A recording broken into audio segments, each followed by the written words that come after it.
One prominent and mutually influential association which I would like to turn to now before concluding is that which stood specifically between Saturn and the Jews. This connection has been explored in some detail by Eric Zafran in a 1979 article entitled just that, Saturn and the Jews. Though this association was fleshed out over the centuries and across various cultures since Antiquity, in Western Europe it became increasingly laden with a great deal of anti-Semitic baggage, especially around the 15th century. During this time, widespread negative associations with Saturn became inextricably intertwined with widespread negative associations with Jews, and in many instances, these mutually reinforced one another, particularly in the realm of art. This phenomenon has also been studied in some depth by Moshe Idel in his monograph Saturn-Jews on the witches, Sabbath, and Sabbateanism, which explores how misperception of the Jewish Sabbath by non-Jews led to a connection between Jews and witchcraft on the idea that the Sabbaths of witches were somehow connected with the Jewish holy day. The initial association between Saturn and the Jews began in Roman times, with much of the ideas connecting Saturn and the Jews springing out from the initial idea that Saturn governed the day of the Jewish Sabbath. Among the days of the week, the seventh day, the day of rest for the Jewish people in celebration of the day when the infinite creative power of God ceased, was linked to the seventh planet that came to symbolize the power of inertia or retention. Saturn was considered the oldest of the planets, and Judaism the oldest religion. Just as Saturn's sphere encapsulated all the other planetary spheres within itself, Judaism was thought to have borne all other faiths from within itself. As Klibansky, Panofsky, and Saxl noted, even St. Augustine had proclaimed Saturn to be the god of the Jews. The link can be seen in Abu Mashar's works, and sometime later, the Arab astrologer Al-Kabizi, or Alcabitius in Europe, attributed the, quote, faith of Judaism to Saturn in the 10th century, around the same time that Al-Qurtubi, writing in Islamic Spain, was authoring the Hayat al-Hakim, not to be translated into European languages until the mid-13th century. Similar concepts connecting Saturn and the Jews were elaborated at length in the historical theory of great conjunctions, an idea of significant interest to Roger Bacon in the 13th century as part and parcel to his wider eschatological speculations. Bacon writes the following in his Opus Maius, a theory taken almost word for word from Abu Mashar. The philosophers want Jove in his conjunction with the other planets to signify religions and faith. And because there are 6 planets with which he can come into conjunction, they maintain that there should be 6 principal religions, sectas principales. If he comes into conjunction with Saturn, it means the holy books, that is, Judaism, which is older than the others, just as Saturn is the father of the planets. If Jupiter comes into conjunction with Mars, it means the Chaldean law, which teaches the worship of fire. If it is with the Sun, it means the Egyptian law, which means that one worships the celestial army led by the Sun. If with Venus, it means the law of the Saracens, which is pleasure-loving and lascivious, and if it is with Mercury, the mercurial law, which is Christianity, until, at last, the law of the moon will come to disturb it, and that is the sect of the Antichrist. It should be mentioned that this theory would later be explicitly rejected by Ficino on account of its overly deterministic character. In Picatrix, however, each of the planets have their own respective religions to govern, but the planet-to-religion breakdown differs somewhat from that of Abu Mashar's Great Conjunction scheme. Picatrix's breakdown is as follows: Saturn, Judaism; Jupiter, Christianity; Mars, heresy and apostasy; the Sun, paganism or Sabaeanism; Venus, Islam; Mercury, philosophy, materialism, and skepticism; and the Moon, those who worship idols and images. What the theory of great conjunctions and Picatrix do have in common, however, is the fundamental association between Saturn and the Jews. Here, by virtue of their mutual antiquity, both the Hebrew and Chaldean tongues are kept under Saturn's jurisdiction. Astrology was no mere tabloid trifle or isolated discipline during this era. To use the words of Eugenio Garin, the Middle Ages were greatly concerned with, quote, astrology and religion, astrology and politics, astrology and propaganda, but also astrology and medicine, astrology and science, a philosophy of history, a conception of reality, a fatalistic naturalism, and an astral cult. Astrology was all these and more. End quote. What came to a head in the Italian Renaissance was the sheer volume of all these different astrological ideas, with all their internal contrasts and contradictions, building up to what Thomas Kuhn would describe as the crisis preceding the paradigm shift.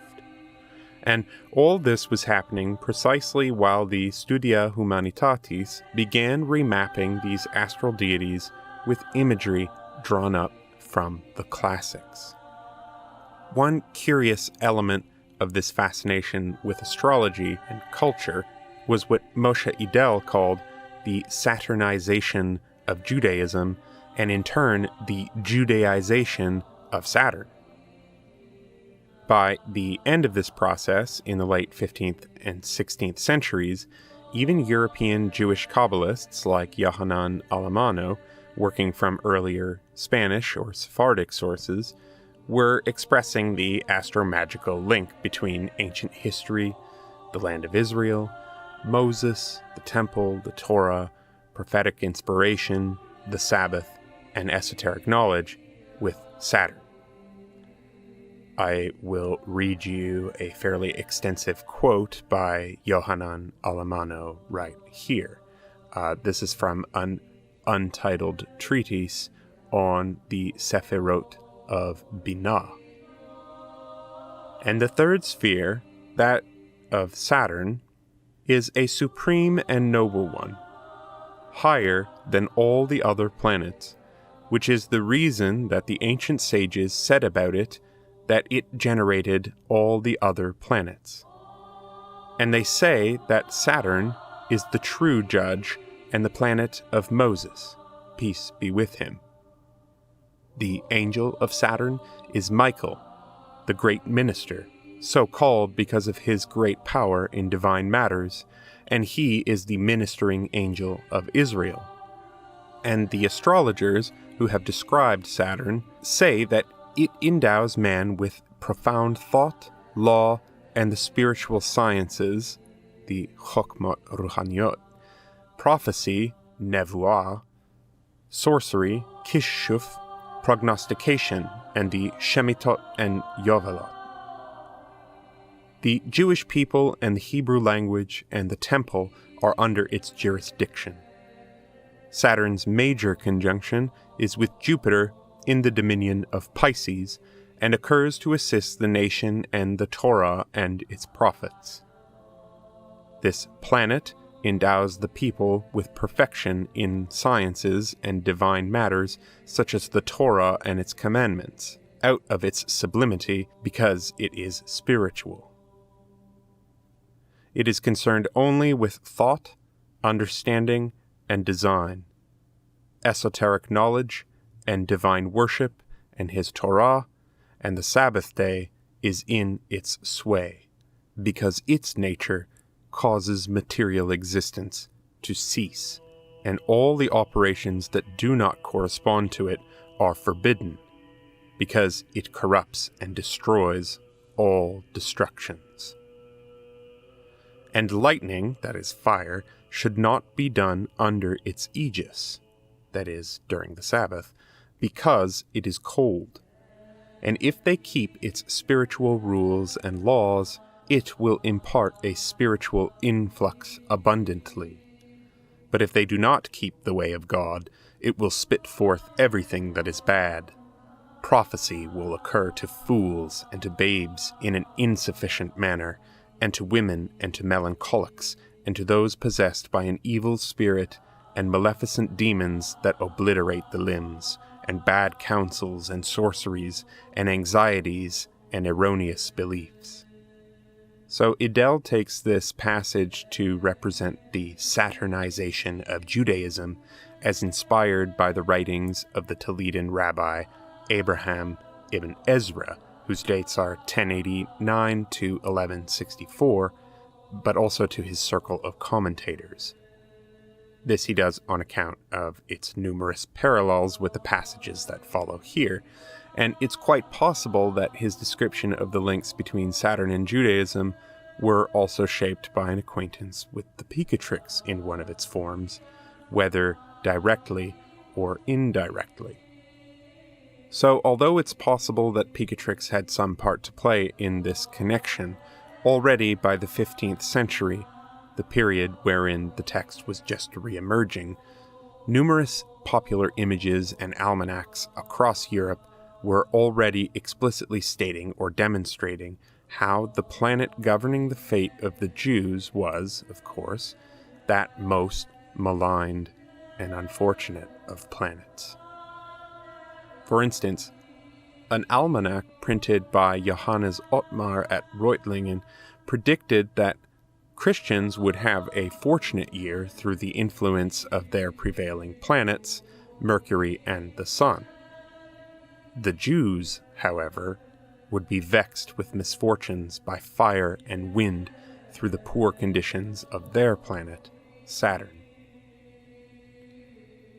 It seems, therefore, to use the succinct words of Eric Zafran, that a current of thought over a great span of time relates the Jews and Saturn. I would like to stress, however, that these links were principally made up of ideas inherited from Neoplatonic medieval texts on magic and astrology, and not chiefly from classical sources, at least until the 16th century. When it comes to the association between Saturn and sorcery specifically, I would propose that it may be related to the ostensible role that external action plays in Judaism. That is, how outsiders perceive Jewish ritual in all of its complexities. These complexities were consonant in the imaginations of Christian or Islamic magicians with the practical character of talismanic or ceremonial magic, known as nigromancia at the time. In both magic and Judaism, there are complicated systems of commandments, the maintenance of ritual purity, adherence to specific ritual times, reliance on ancient scriptures, and so forth. These are all concepts which extend analogically into the dominion of Saturn and are likely to account for a good deal of these associations. In conclusion, we've taken a look at a number of associations attributed to Saturn in astrological texts from a number of different cultures. We looked at some of the prayers, suffumigations, sacrifices, and other ritual conditions required to conjure up Saturn's spirits, as laid out explicitly in the Picatrix and some of that work's constituent sources. We saw how, although many of these associations have their roots in the polytheistic imagery of antiquity, the very concept of what a planet is and how it operates underwent dramatic change throughout the Middle Ages as it crossed cultures. We saw how this ancient divinity, with all his attendant mythology, was, from a rather early time, demoted to a largely malefic force of nature by the astrologers, and how this purely negative image was gradually restored to a state of ambivalence through the Neoplatonic writings of Marsilio Ficino, in which Picatrix played a formative role. Lastly, we saw to what extent the various aspects of Saturnine imagery became indissolubly entangled with negative perceptions of Jews in the European imagination. Thank you for listening. My name is Dan Astral, and if you would like a bibliography for this presentation, please check the notes.